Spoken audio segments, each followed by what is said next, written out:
Hello everyone, welcome to Uttarakhand next exam. आज की यह वीडियो उत्तराखंड के आगामी एग्जाम्स के लिए अति महत्वपूर्ण साबित होने वाली है। इसकी पीडीएफ के लिए टेलीग्राम लिंक ज्वाइन करें। तो चलिए देखते हैं आज का पहला क्वेश्चन है हिमालय सेवा एसोसिएशन की स्थापना की। पहला है इंद्र सिंह नयाल, दूसरे है हरीश बोगुणा, तीसरे है श्रीदेव सुमन, चौथा है शोभन सिंह जीना। तो इसका सही आंसर आ जाएगा ऑप्शन नंबर सी, श्रीदेव सुमन। जो श्रीदेव सुमन है, इन्होंने गणदेश सेवा संघ की स्थापना भी की और 23 जनवरी 1939 को टिहरी राज्य प्रजामंडल की स्थापना भी की और साथ ही साथ 25 जुलाई 1944 को ये शहीद हो गए थे 24 दिन की भूख हड़ताल के बाद। ये भी याद रखना है श्रीदेव सुमन के बारे में। जो शोभन सिंह जीना है, इनको अंग्रेजों ने राय बहादुर की पदवी दी और इन्होंने कुमाऊं राजपूत परिषद का गठन भी किया। साथ ही इंद्र सिंह नयाल जी ने लिखी है एक पुस्तक जिसका नाम है स्वतंत्रता संग्राम में कुमाऊं का योगदान। तो क्वेश्चन अगर पूछेगा कि स्वतंत्रता संग्राम में कुमाऊं का योगदान नामक पुस्तक किसने लिखी है, तो आप बताओगे इंद्र सिंह नयाल जी ने। क्वेश्चन नंबर नेक्स्ट है Indian institute of Ayurveda for drug research स्थित है। तो ये इंस्टीट्यूट कहाँ पे स्थित है? पहला है अल्मोड़ा, दूसरा है देहरादून, तीसरा है हरिद्वार, चौथा है उधम सिंह नगर।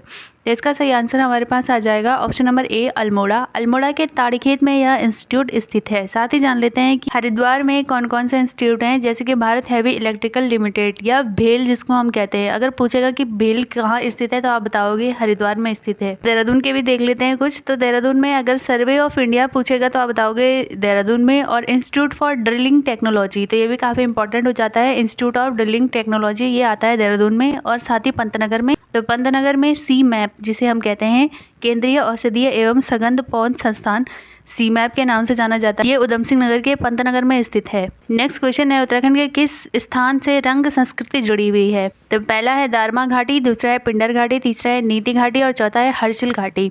तो जो रंग संस्कृति है ये जुड़ी हुई है दारमा घाटी से। साथ ही जान लेते हैं कि दारमा घाटी कहाँ स्थित है। तो दारमा घाटी पिथौरागढ़ जिले में स्थित है और पिंडर घाटी और नीति घाटी ये दोनों स्थित हैं चमोली जिले में। और साथ ही साथ हर्षिल तो आप जानते ही हैं, बहुत फेमस है, उत्तरकाशी में स्थित है। क्वेश्चन नंबर नेक्स्ट है उत्तराखंड राज्य का प्रथम लोकायुक्त कौन है? तो लोकायुक्त यहाँ पे बताने हैं। पहले हैं अशोक अवेंद्र देसाई, दूसरे हैं HSA रजा, तीसरे हैं अशोक कांत शरण और चौथे हैं NP नवानी। तो इसका सही आंसर हमारे पास आ जाएगा ऑप्शन नंबर बी, HSA रजा। तो HSA रजा जो है ये उत्तराखंड राज्य के प्रथम लोकायुक्त हैं। साथ में जान लेते हैं अशोक अवेंद्र देसाई के बारे में। ये उत्तराखंड उच्च न्यायालय हाईकोर्ट के प्रथम मुख्य न्यायाधीश हैं। दूसरे हैं अशोक कांत शरण। तो अशोक कांत शरण उत्तराखंड पुलिस के प्रथम महानिदेशक हैं। और साथ ही आता है NP नवानी। तो NP नवानी राज्य लोक सेवा आयोग जो हमारा UKPSC है के प्रथम अध्यक्ष थे। नेक्स्ट क्वेश्चन है क्वेश्चन नंबर 5, निम्नलिखित में से सुमेलित नहीं है। पहला है कुमाऊं परिषद 1916, पर्वतीय राज्य परिषद 1938, उत्तराखंड यूथ काउंसिल 1988 और चौथा है उत्तराखंड उत्थान परिषद 1984।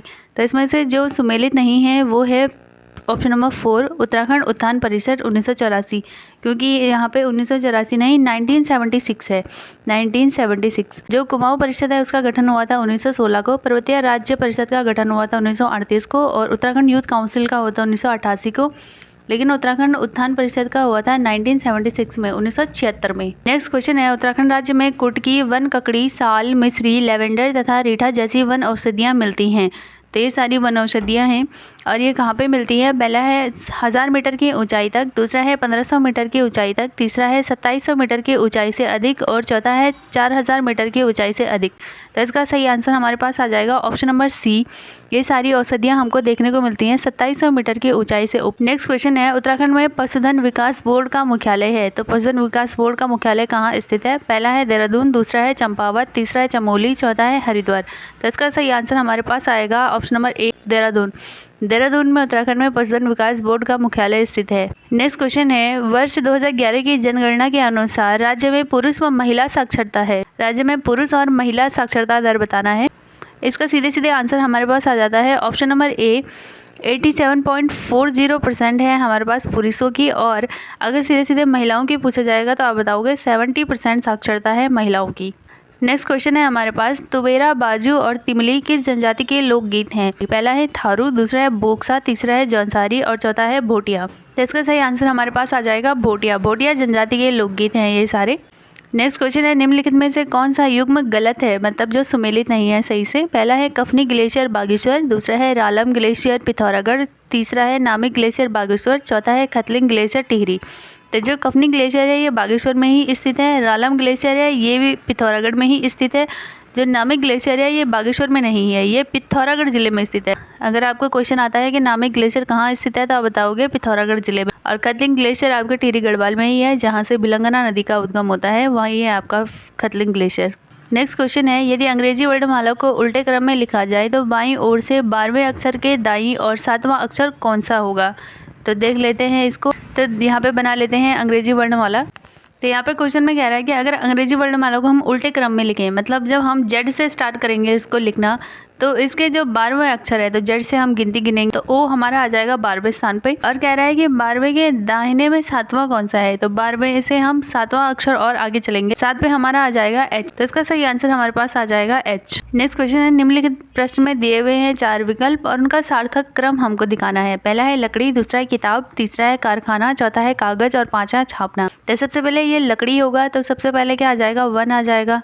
दूसरा, जब लकड़ी जो है कारखाने में जाएगी, फिर कारखाने में ये कागज बनेगा तो 4 आ जाएगा यहाँ पे। और कागज में जो है ये छपाई होगी, जब इस पे छपेगा, छपने के बाद ये क्या बन जाएगी, किताब बन जाएगी। तो ऐसा ऑप्शन हमको किस में दिख रहा है, तो ऐसा हमको दिख रहा है ये क्रम ऑप्शन नंबर 1 में। नेक्स्ट क्वेश्चन है हमारे पास, गोपाल अपने विद्यालय से 2 किलोमीटर सीधा चलता है, बाद में वह बाईं ओर मुड़ता है और 1 किलोमीटर पैदल चलता है, पुनः वह अपने घर पर पहुँचने के लिए दाईं ओर मुड़ता है। यदि उसका घर विद्यालय से दक्षिण पूर्व में स्थित है, तब गोपाल ने विद्यालय से किस दिशा में चलना प्रारंभ किया था। मान लेते हैं कि गोपाल का विद्यालय यहाँ पे है और गोपाल अपने विद्यालय से 2 किलोमीटर सीधा चला, तो 2 किलोमीटर वो सीधा चला, फिर वो बाईं ओर मुड़ गया, तो इसका बायां किस तरफ हो जाएगा, इसका बायां नीचे की तरफ हो जाएगा। और जब वो बाईं ओर चला तो उसने क्या करा है, 1 किलोमीटर चला, और वो जब 1 किलोमीटर चला फिर वह अपने घर पहुंचने के लिए दाईं ओर के लिए मुड़ा, तो इसका दायां किस तरफ आ जाएगा, इसका दायां इधर को आ जाएगा। तो वो फिर 1 किलोमीटर क्या हुआ, दाईं ओर चला, तो वो कहता है कि उसका घर जो है वो दक्षिण पूर्व की तरफ है, तो यहाँ पे इसका विद्यालय है और यहाँ ये दक्षिण पूर्व दिशा में इसका घर आ रहा है। तो क्वेश्चन पूछ रहा है कि जो गोपाल है विद्यालय से किस दिशा में चलना प्रारंभ किया, तो गोपाल ने इस दिशा में चलना प्रारंभ किया, और ये दिशा कौन सी है, दिशा आ जाएगी आपके उत्तर, ये आ जाएगा पूर्व। तो सीधे सीधे इसका आंसर आ जाएगा हमारे पास ऑप्शन नंबर ए, पूर्व दिशा की ओर इसने चलना प्रारंभ किया गोपाल ने। नेक्स्ट क्वेश्चन है हमारे पास, नीचे दिए गए प्रश्नों में शब्दों को शब्दकोश के अनुसार लिखिए तथा सही कूट का चयन कीजिए। पहला है टास्क, दूसरा है ट्यून, तीसरा है टोन, चौथा है टोल्ड और पांचवा है टायर्ड। तो हम इसको जैसे कि हम इंग्लिश वर्णमाला में लिखते हैं उसी तरीके से लिखेंगे। तो पहला टी, टी के बाद आ जाएगा ए, तो पहला वाला तो आ जाएगा यहाँ पे, फिर ए के बाद आता है आई, तो टी के बाद आ जाएगा हमारे पास आई, तो हमारे पास सीधे सीधे 1 और 5 आ जाएगा। तो 1 और 5 हमें किस ऑप्शन में देखने को मिल रहा है, तो 1 और 5 हमें सीधे सीधे देखने को मिल रहा है ऑप्शन नंबर बी में, तो ये आ जाएगा इसका सही आंसर। नेक्स्ट क्वेश्चन है हमारे पास, निम्नलिखित प्रश्न में कौन सी उत्तर आकृति है जब आकृति ए बी को दर्पण के सामने रखा जाता है तो क्यों। तो ये आकृति ए बी है और ये इसका दर्पण है, और दर्पण के सामने क्या करना है, हमको ये बताना है कि इसका उत्तर आकृति कौन सी आ जाएगी। तो इसको थोड़ा सा मैं जूम कर लेती हूँ प्रश्न आकृति को, ताकि आपको दिख जाए ठीक से। तो ये है इसकी प्रश्न आकृति। तो दर्पण में हमें पता है कि बाएं का दाईं तरफ हो जाएगा, तो इसको सीधे सीधे सर्कल इसी तरीके से बना लेंगे, और जो इधर को हुआ है तो इसको इधर की साइड कर लेंगे, और ये यहीं पे आ जाएगा, और ये इधर ही आ जाएगा, और ये इधर की तरफ आ जाएगा। तो ऐसा हमको कहाँ पे देखने को मिल रहा है, तो ऐसा हमको सीधे सीधे देखने को मिल रहा है ऑप्शन नंबर ए में। तो इसका सही आंसर आ जाएगा यहाँ पे option number A. Next question है हमारे पास, मरुस्थल में कौन सी संधि है। पहला है स्वर संधि, दूसरा है विसर्ग संधि, तीसरा है व्यंजन संधि, चौथा है दीर्घ संधि। तो इसका सही आंसर हमारे पास आ जाएगा ऑप्शन नंबर बी, विसर्ग संधि। तो मरुस्थल जब हम इसको संधि विच्छेद करते हैं तो ये हमें विसर्ग देखने को मिलता है मरु के पीछे। नेक्स्ट क्वेश्चन है, जीते रहो, दीर्घायु रहो, चिरंजीवी किस प्रकार के शब्द हैं। पहला है आशीर्वाद बोधक, दूसरे हर्ष बोधक, तीसरा है विस्मयादि बोधक, और चौथा है इनमें से कोई नहीं। तो ये सारे के सारे हैं हमारे पास आशीर्वाद बोधक। जब हम किसी को आशीर्वाद देते हैं तभी तो कहते हैं जीते रहो, दीर्घायु रहो, चिरंजीवी भव, इस तरीके से सब आ जाएंगे आशीर्वाद बोधक। नेक्स्ट क्वेश्चन है, अशुद्ध वाक्य का चयन कीजिए। पहला है आध्यात्मिक, दूसरा है लिखत, तीसरा है सरोजनी, और चौथा है उज्जैनी। तो इसका सही आंसर हमारे पास आ जाएगा ऑप्शन नंबर बी, लिखत। ये लिखत ऐसा नहीं लिखा जाता है, बाकी तीनों सही लिखे हुए हैं, आध्यात्मिक, सरोजनी और उज्जैनी। नेक्स्ट क्वेश्चन है हमारे पास, कमल का पर्यायवाची नहीं है। पहला है सरसिज, दूसरा है अंबुज, तीसरा है उत्पल, और चौथा है अंबु। तो कमल का जो पर्यायवाची है, ये तीनों ही कमल के पर्यायवाची होते हैं, सरसिज, अंबुज और उत्पल। साथ ही साथ कमल के और पर्यायवाची हैं पंकज, पद्म, सरोज, जलज, नीरज, अरविंद, नलिन, इनको भी साथ में याद रखना है। तो इसका सही आंसर आ जाएगा option number 4। Question number next है, कौन सा शब्द सदैव बहुवचन में प्रयोग होता है? पहला है दर्शक, दूसरा है आंसू, तीसरा है हस्ताक्षर और चौथा है उपयुक्त सभी। तो ये सभी जो शब्द हैं ये होते हैं बहुवचन में प्रयोग। इनके साथ साथ और भी शब्द हैं जैसे कि प्राण, बाल, लोग, होश, दाम, अक्षत और समाचार। ये सारे शब्द भी बहुवचन के रूप में ही प्रयोग होते हैं। नेक्स्ट क्वेश्चन है हमारे पास, कृतज्ञ शब्द का अर्थ होता है। पहला है जो कृतज्ञ हो, दूसरा है जो कृतज्ञ न हो, तीसरा जो काम बिगाड़े और चौथा जो दूसरों की त्रुटि खोजे। तो इसका सही आंसर आ जाएगा ऑप्शन नंबर बी, जो कृतज्ञ न हो।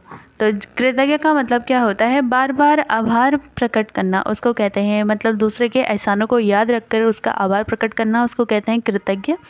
तो जो कृतज्ञ न हो उसे कहते हैं कृतघ्न। क्वेश्चन नंबर नेक्स्ट है, मानसून शब्द किस भाषा का शब्द है? पहला है अरबी, दूसरा है हिंदी, तीसरा है पुर्तगाली और चौथा है तुर्की। तो इसका सही आंसर आ जाएगा यहाँ पे अरबी। अरबी भाषा का शब्द है मानसून। नेक्स्ट क्वेश्चन है, स्वतंत्र सत्ता धारण न करने वाले शब्द क्या कहलाते हैं? पहला है रूढ़, दूसरा है योग रूढ़, तीसरे हैं यौगिक और चौथे हैं इनमें से कोई नहीं। तो इसका सही आंसर आ जाएगा यहाँ पे रूढ़। रूढ़ जो शब्द होते हैं इनकी कोई स्वतंत्र सत्ता नहीं होती है। नेक्स्ट क्वेश्चन हमारे पास आ जाएगा, निम्नलिखित में से तत्सम शब्द है। पहला है क्रीड़ा, दूसरा है सोना, तीसरा है अंधकार और चौथा है अंधेरा।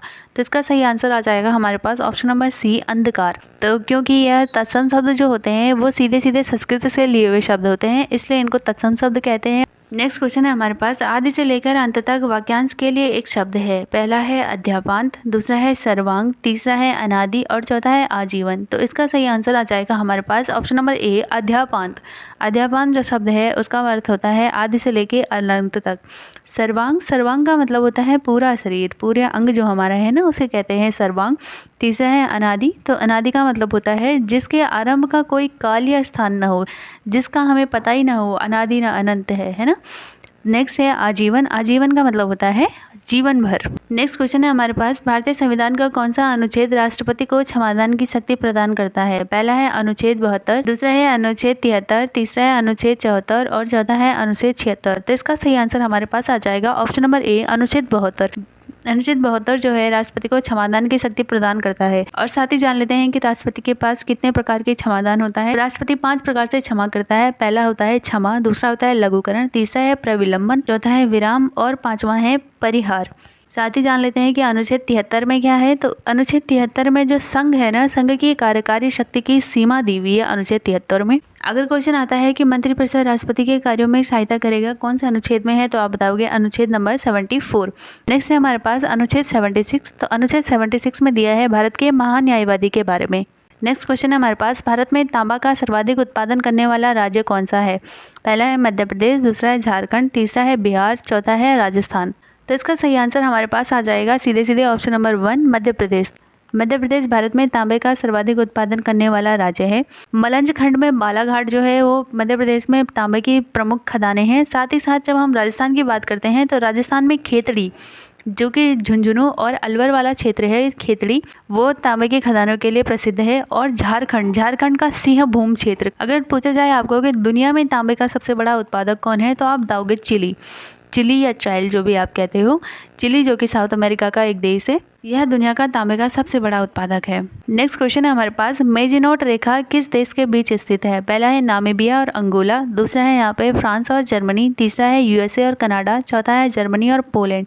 तो इसका सही आंसर आ जाएगा हमारे पास फ्रांस और जर्मनी। मेजिनोट रेखा फ्रांस और जर्मनी के बीच स्थित है। साथ ही जान लेते हैं भारत की अंतर्राष्ट्रीय रेखाएं, जैसे कि डूरंड रेखा। जो डूरंड रेखा है ये भारत और अफगानिस्तान के बीच स्थित है। दूसरी है मैकमोहन रेखा। मैकमोहन रेखा भारत और चीन के बीच स्थित है। और तीसरी है हमारे पास रेड क्लिफ रेखा, जो भारत और पाकिस्तान के बीच स्थित है। नेक्स्ट क्वेश्चन है हमारे पास, किस शोध संस्थान ने नवंबर 2024 में मंकी पॉक्स वायरस का पता लगाने के लिए एक नया मार्ग पहचाना है? पहला है भारतीय विज्ञान परिषद, दूसरा है जवाहरलाल नेहरू उन्नत वैज्ञानिक अनुसंधान केंद्र, तीसरा है अखिल भारतीय आयुर्विज्ञान संस्थान और चौथा है राष्ट्रीय जैविक विज्ञान केंद्र। तो इसका सही आंसर हमारे पास आ जाएगा ऑप्शन नंबर 2, जवाहरलाल नेहरू उन्नत वैज्ञानिक अनुसंधान केंद्र। इन्होंने मंकी पॉक्स वायरस का पता लगाने के लिए एक नैदानिक उपकरण का पता लगाया है। नेक्स्ट क्वेश्चन है, UNDP United Nation Development Programme द्वारा जारी विकास सूचकांक में भारत की रैंक क्या है? तो मानव विकास सूचकांक में भारत की रैंक बतानी है। पहला है 134, दूसरा है 135, तीसरा है 140 और चौथा है 142। तो इसका सही आंसर हमारे पास आ जाएगा 134। जो 134th रैंक है भारत की मानव विकास सूचकांक में। तो अगर आपको क्वेश्चन आता है कि मानव विकास सूचकांक कौन जारी करता है, तो आप बताओ UNDP, United Nation Development programme.